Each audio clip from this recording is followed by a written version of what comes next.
abantu b'enseno bonna bw'obatunuulira buli muntu alimu yenna tumwetaaga. Mulimu abalina okulongoosa, mulimu abalina okubeera mu woofiisi, mulimu abalina okubeera abakulembeze baffe, mulimu abalina okusala ebisubi by'ente. Buli muntu alina okupiikingako sayidi waakola ki. Era omusomesa oyo yajjanga mu kasoobo nnyo, abali kuno nga twasoma nabo bakimanyi, yajjanga atambula asooba n'agamba yeebase tozikola ki tozuukusa.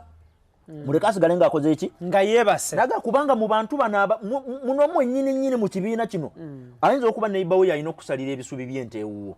Kati bw'onaamukoonako ojja kubulwa n'asala ebisubi, ojja kunoonya asala ebisubi by'ente akubule. Muleke ayekole ki yeebake. Naye omusajja oyo ekintu ekyo kye yatugamba kyatubeezanga mu kirasi ffenna nga tuli alaati. N'olw'ensonga ebintu bino tetulina bikaka bantu ababyagala era ne babisangamu oba ensa. Munange bajja gye tuli era nze njagala okwebaza, sijja gamba nti mulimu by the way Ibra nga siyagadde kulimba.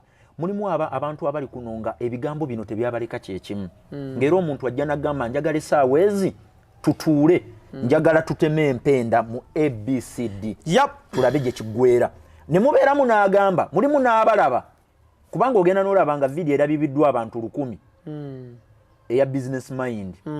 Then ne wayitawo okwennaku ne tulabayo oko video endala tugeze okotaddeyo omuntu omulala n'ogiwa essaawa ezi emitwalo 5 n'ogenda ogiraba mitwalo 5 n'ogamba ensi eragawa. Naye ate seewuunya nnyo ekyo kirina gye kiva era kirina gye kikola ki gye kiraga. Eyo ye society mwetukola ki mutuwangaalira. Ebintu ebiseera ebisinga ebifaanana bwe biti tebitera nnyo kuweebwa mulaka.